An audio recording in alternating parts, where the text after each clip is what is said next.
Bismillahirrahmanirrahim. Assalamualaikum warahmatullahi wabarakatuh. Sehat semua. Mudah-mudahan nanti kita bisa bekerja sesuai dengan harapan. Di sini Bu Lulu dan Bu Umi mau menjelaskan tentang beberapa praktikum yang berkaitan dengan materi yang sudah kita pelajari. Dalam hal ini ada 4. Yang satu mengenai fotosintesis atau biasa disebut dengan anabolisme. Kemudian yang kedua fermentasi. Kemudian kita pelajari juga bioteknologi. Nah, kita ambil yang paling sederhana yang bisa kita lakukan dan mungkin nanti bisa diterapkan dalam kehidupan sehari-hari. Dan yang terakhir kita akan mengisolasi DNA. Itulah yang akan kita bahas. Kita mulai dengan fotosintesis dulu, anabolisme. Silakan Bu Umi. Ya, di sini proses fotosintesis yang akan kita cobakan pada daun. Daun yang kita gunakan itu adalah daun bayam. Daun yang agak tipis-tipis lah yang kita gunakan, yang akan kita bentuk dengan ukuran sama. Kita menggunakan alat bantu berupa pelubang kertas. Nah, dari sana kita akan lihat bentuknya sama, dan di sana juga jumlah yang akan kita gunakan juga sama. Kita bikin bentuk-bentuk daun dengan lubang kertas itu, baru nanti akan kita masukkan ke air yang sudah kita kasih soda, dan sebagai kontrol air tanpa soda. Dan air yang ada soda itu satu kita letakkan di cahaya matahari, yang satu tanpa adanya cahaya matahari. Nah, di sana kita nanti akan melihat ada enggak si daun yang kita lubang itu mengapung atau enggak dengan kurun waktu beberapa menit.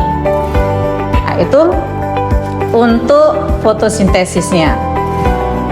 Kemudian untuk yang fermentasi, ya ini juga contoh dari metabolisme tersebut, proses fermentasi, proses pernapasan.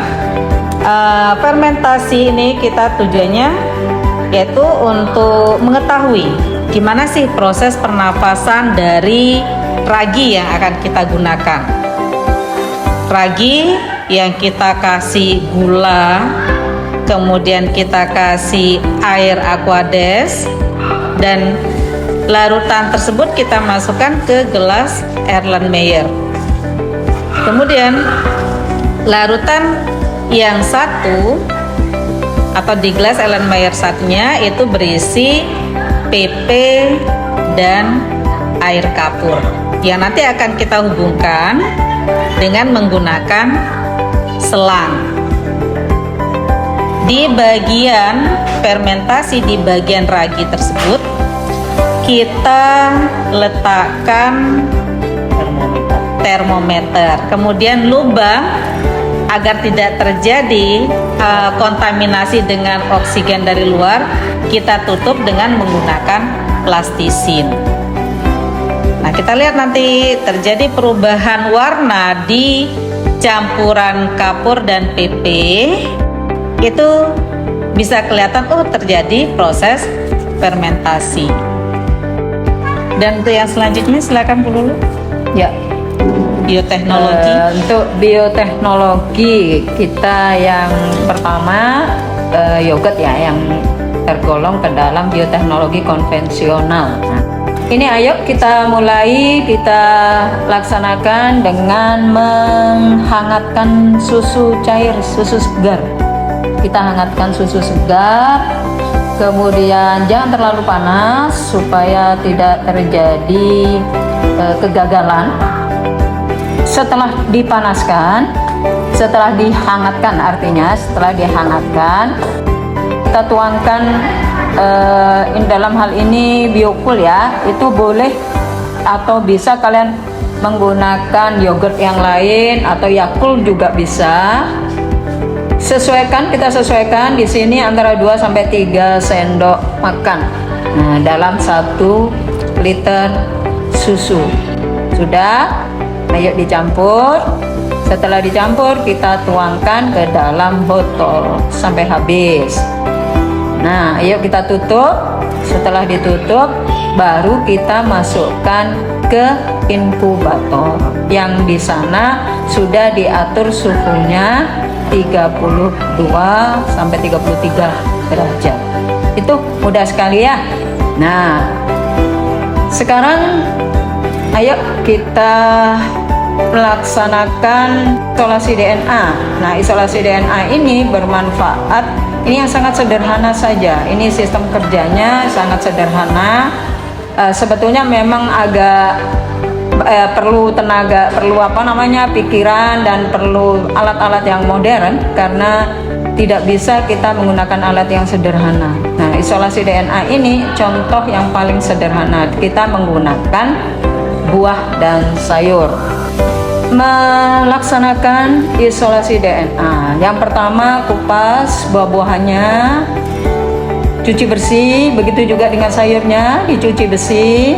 Setelah itu di blender supaya cepat ya. Seharusnya kalau mau ditumbuk sendiri boleh, tapi untuk lebih cepatnya. Kemudian disaring menggunakan kain kasa sebagai saringan pertama. Kita masukkan ke dalam tabung Erlenmeyer. Kemudian itu ada corongnya, ditaruh di corong supaya lebih mudah dia masuk, tidak tumpah. Kemudian setelah dari sana kita saring yang kedua menggunakan kertas saring. Peralatan sama ya, menggunakan tabung Erlenmeyer, ada corong, di atas corongnya itulah yang kita berikan kertas saring. Baru kemudian kita masukkan, setelah saringan kedua itu kita masukkan hasil saringannya atau ekstraknya ke dalam tabung reaksi. Nanti ditambahkan dengan cairan deterjen yang sudah dicampur dengan garam. Bahkan juga ini tuangkan, jadi jangan diteteskan langsung, tetapi melalui dinding tabung kita berikan alkohol. Sudah, tunggu sampai munculnya gumpalan-gumpalan, yaitulah yang dinamakan dengan DNA-nya dari buah atau dari sayur. Silakan kalau ada yang bertanya nanti sambil kita kerja. Terima kasih. Assalamualaikum warahmatullahi wabarakatuh.